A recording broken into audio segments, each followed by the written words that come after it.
If your fasting isn't breaking altars, if it isn't silencing generational curses, then the enemy already knows you're stuck on level 1. Demons don't fear a believer who fasts for tradition. They fear a believer who fasts for war. Most Christians never reach level 3 and level 5. That's where hell panics. But there are 5 levels of fasting, and every level unlocks a new dimension of authority. Miss one and the enemy keeps his hold. Fasting is intentionally humbling yourself before God by abstaining from food. It is a way to disconnect from the world and connect deeply with heaven. Jesus fasted. Moses fasted. David fasted. The great heroes of faith understood its power. They used it to seek God's face in desperate times. The first level is the partial fast. This is where you do not abstain from all food, but only from certain types of food. The most famous example is the Daniel fast. In Daniel 1:12, Daniel requested to eat only vegetables and drink only water. Daniel refused the king's rich food and wine. This was an act of consecration, to keep himself pure and separate for God's holy purpose. Later, in Daniel 10:3, he did another partial fast. He ate no pleasant food, no meat or wine, for 3 whole weeks. This fast was for a specific purpose. He was seeking a divine revelation. He was mourning and needed understanding from the Lord. A partial fast today might mean giving up specific things. This could be sugar, caffeine, social media, or television. The goal is to remove a distraction. Every time you crave that thing, you turn that craving into a prayer for God. This fast breaks the power of physical appetites. It teaches your body that your spirit, which is led by God, is in charge. It is a powerful way to prepare for a spiritual battle. It sharpens your focus and makes your spirit more sensitive to God's voice. When you give up something you enjoy, you create a space. That empty space is then filled with more of God's presence. This fast shows God you are serious. You are willing to sacrifice comfort in order to hear from Him more clearly. It is a good starting point for those with health conditions. It allows them to participate in the discipline without risking their physical well-being. Remember, the focus is not on the food you are avoiding. The focus is on the God you are seeking with all your heart. The partial fast is a powerful first step. It is a declaration that you value God more than the pleasures of this world. It cleanses your body and your spirit. It helps you break minor addictions and resets your focus on what is truly important. This fast is about denying the flesh. You are telling your body that it will not control you, but that God's Spirit will lead. A partial fast is a gateway to deeper spiritual discipline. It is a test of obedience that prepares you for greater levels. The second level is the water-only fast. This is what most people think of as a normal biblical fast. It involves abstaining from all food. On this fast, you consume only water for a set period. This could be 1 day, 3 days, or even longer. Jesus practiced this fast. In Matthew 4:2, He fasted for 40 days and 40 nights in the wilderness, and He was hungry. He was preparing for His public ministry. This fast empowered Him to overcome the devil's temptations. It was a time of deep communion. This fast is a more intense form of humbling yourself. Without food, your body grows weak, and your spirit must rely on God. 1 Peter 5-6 says, "Humble yourselves under the mighty hand of God." Fasting is a physical act of doing just that. This fast is for serious situations. It is for when you need a major breakthrough, divine direction, or deliverance from a strong bond. In Ezra 8:21, Ezra proclaimed a fast by the river. They afflicted themselves before God to seek His protection for their journey. They had a dangerous road ahead and needed God's hand. They did not eat, and God heard their prayer, and He protected them. This fast starves the flesh and feeds the spirit. As your physical energy decreases, your spiritual awareness and sensitivity increase. You must spend the time you would normally use eating in prayer. You replace your physical meals with spiritual meals of God's Word. Your prayers gain a new focus and intensity. You are showing God that your petition is more important to you than your daily bread. This fast requires wisdom. You should prepare your body before you begin and break the fast slowly and carefully when you are finished. It is not a hunger strike to force God's hand. It is a way to draw closer to His heart and align your will. When you are weak, He is strong.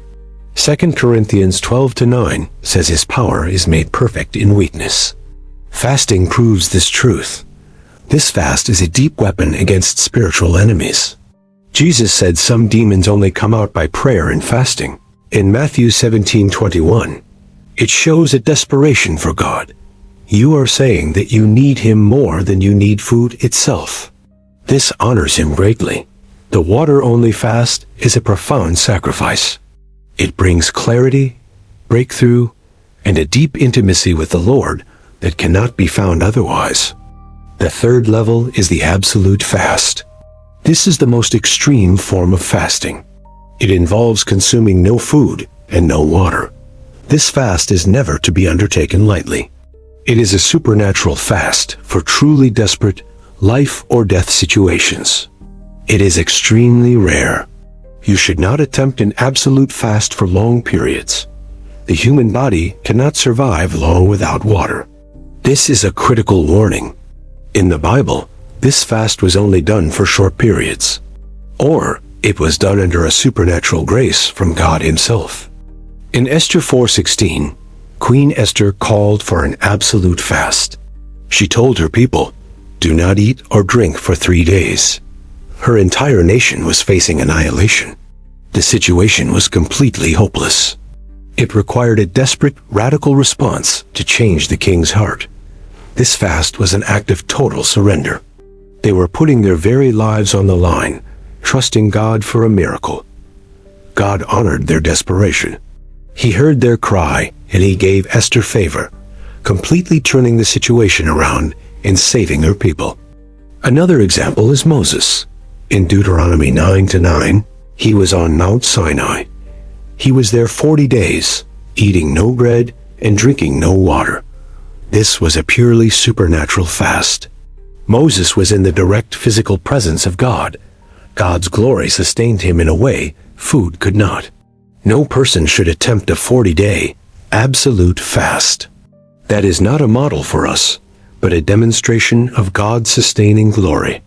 The Apostle Paul also experienced an absolute fast. After his conversion in Acts 9:9, he was blind for 3 days. During those 3 days, he did not eat or drink. He was in total shock, repenting and waiting for a word from God. This fast is for moments of profound crisis. It is for times when you need immediate divine intervention and you have no other recourse. It is a cry of total desperation. You are abandoning all human comfort and support, looking only to God for your survival. This level of fasting is not about discipline. It is about a complete and total reliance on God for your very next breath. It shows God that nothing, not even life-sustaining water, is more important to you than His intervention and His will. The absolute fast is rare but powerful. It is reserved for the most dire circumstances, where only a supernatural move of God will save. The fourth level is the corporate fast. This is not about the type of food, but about the number of people. A corporate fast is when a group of people fast and pray together. This could be a church, a family, or an entire nation. There is an exponential power when God's people unite in fasting. It creates a unified spiritual front that the enemy cannot withstand. Jesus spoke of this power in Matthew 18:19. He said, "If two agree on earth, it will be done for them by His Father." This agreement is magnified in fasting. When people agree to humble themselves and pray, the heavens are moved in a mighty way. In the book of Joel, God called for a corporate fast. In Joel 2:15, He said, "Blow the trumpet, declare a holy fast." He commanded everyone to gather, the elders, the children, even infants. The entire nation was to stop and seek God's face together. The purpose was to avert national judgment. They were facing a terrible plague, and their only hope was a unified national repentance. This shows the power of unity. When God sees his people lay aside their differences to seek him, it moves his heart. Another example is in the book of Jonah. When Jonah preached to Nineveh, the king proclaimed a fast for the entire city. Jonah 3-8 says that every man and beast was covered in sackcloth. They cried out to God, and everyone turned from their evil ways. God saw their works and their repentance. Because of their corporate fast, he relented from the disaster he had planned to bring. Today, a corporate fast is powerful for a church. It can break spiritual strongholds over a city or bring a new wave of revival. When your church fasts together, it aligns everyone on the same spiritual page. It stops gossip and disunity and brings focus. It is also powerful for a family. A family that fasts together for a specific need builds a spiritual hedge of protection. It teaches children the importance of seeking God. It creates a legacy of faith that is passed down to the next generation. The corporate fast is a declaration of unity. It says, "We are in this together, and we are dependent on God together." This level of fasting multiplies spiritual power. It binds believers together and unleashes God's promise to his unified church. The fifth level is the most important. It is the true fast, as described in Isaiah 58. This is a fast of the heart. God gives a powerful rebuke in this chapter. He says the people were fasting, but their hearts were completely wrong. They were fasting for show. They were fasting while oppressing their workers, fighting, and living in sin. Their fast was worthless. They humbled their bodies, but did not humble their hearts. They went through the religious motions, but they did not have real love. God then defines the fast he has chosen. It is not about food. It is about justice, mercy, and selfless love. In Isaiah 58-6, God asks, "Is not this the fast I have chosen?" He then lists the requirements of this true fast. It is to loose the chains of injustice. This means you must actively fight for those who are oppressed and cannot fight for themselves. 8. Next, it is to untie the cords of the yoke. This means you must lift the heavy burdens you have placed on other people. This fast is about setting the oppressed free. It is about breaking every yoke of addiction, slavery, and fear in people's lives. God's fast is to share your food with the hungry. Your fast is useless if you save money on food, but ignore the poor. It is to provide the poor wanderer with shelter. It means opening your home and your heart to those who have nothing. It is to clothe the naked. This fast is not about self-denial, but about selfless giving to those in desperate need. This is the ultimate level of fasting. It is a lifestyle, not an event. It is fasting from selfishness, pride, and apathy. You can fast from food for 40 days. But if you do not love your neighbor, your fast is just a diet. God promises an incredible breakthrough for this fast. In Isaiah 58-8, he says, "Then your light will break forth like the dawn." He says, "Your healing will quickly appear." This fast of justice and mercy brings physical, emotional, and spiritual healing. This fast is the heart of God. He wants our hearts to break for the things that break his heart. This is true worship.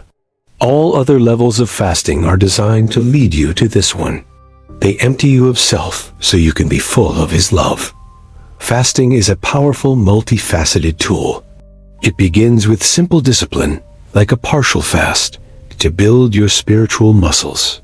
It moves to deeper levels of surrender, like the water or absolute fasts for times of desperation and warfare. It builds unity and power through the corporate fast. It brings believers together to see God move on a massive scale. But all fasting must lead to the true fast. The fast from sin, the pursuit of justice, and the active love for others. Matthew 6:18 says to fast in secret. Whatever your level, do it for God, not for men, and your Father will reward you.